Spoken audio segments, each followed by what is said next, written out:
Kerajaan boleh mengadakan rumah terbuka Aidilfitri pada bila-bila masa dan di mana sahaja, namun bukan dengan menggunakan dana awam atau wang kerajaan.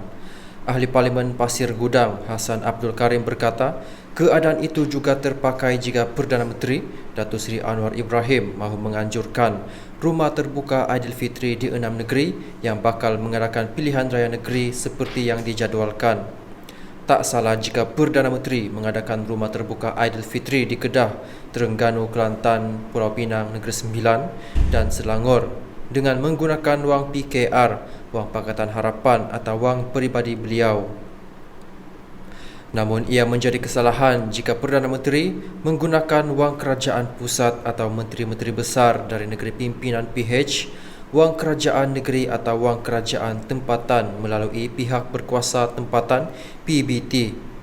Ia jelas satu penyalahgunaan kuasa, termasuk jika kaki tangan awam dan jentera kerajaan digunakan untuk mengendalikan rumah terbuka itu, katanya menerusi hantaran Facebook. Hassan berkata biarpun Perdana Menteri mempunyai peruntukan untuk mengadakan majlis rasmi kerajaan seperti rumah terbuka, ia hanya dikhususkan di suatu tempat, misalnya di kediaman rasmi Perdana Menteri di Seri Perdana Putrajaya. Beliau menambah rumah terbuka yang dianjurkan di 6 negeri itu adalah fenomena baharu yang dibimbangi menyalahi kod etika dan undang-undang penggunaan wang awam. Satu ketika dulu, Perdana Menteri India Indira Gandhi pernah didapati menggunakan helikopter kerajaan untuk berkempen dalam pilihan raya sehingga menyebabkan kerajaannya tumbang. Akibatnya, Gandhi disabitkan bersalah dan dia bersama-sama kerajaan Kongres pimpinannya tumbang.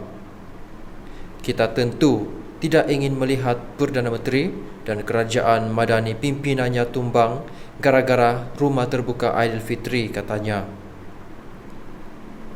Beliau menjelaskan perbelanjaan kerajaan menerbangkan helikopter itu bukan persoalannya, tetapi yang menjadi isu berlaku menyalahgunaan kuasa.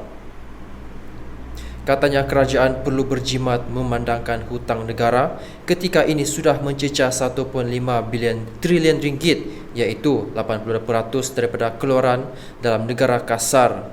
Selain itu, kerajaan sering memberitahu bahawa kerajaan sedang menanggung beban hutang 1MDB sebanyak 18.2 bilion ringgit, katanya. Beliau berkata Anwar perlu terus menunjukkan kepimpinan melalui teladan sekaligus tidak merosakkan imejnya, menerusi beberapa contoh baik seperti tidak mengambil gaji dan allowance-nya sebagai Perdana Menteri dan juga Menteri Kewangan. Ia pertama dalam sejarah Malaysia, Perdana Menteri membuat kerja dan memikul tanggungjawab secara pro bono, iaitu tanpa bayaran. Selain itu, Anwar juga membuat keputusan Menteri Kabinet mengalami pemotongan gaji dan allowance sebanyak 20%. Ini semua langkah terpuji, ia bukan retorik atau lip service. Pengorbanan yang dilakukan beliau dan menteri dalam kabinetnya adalah perkara yang nyata dan sebenar, katanya.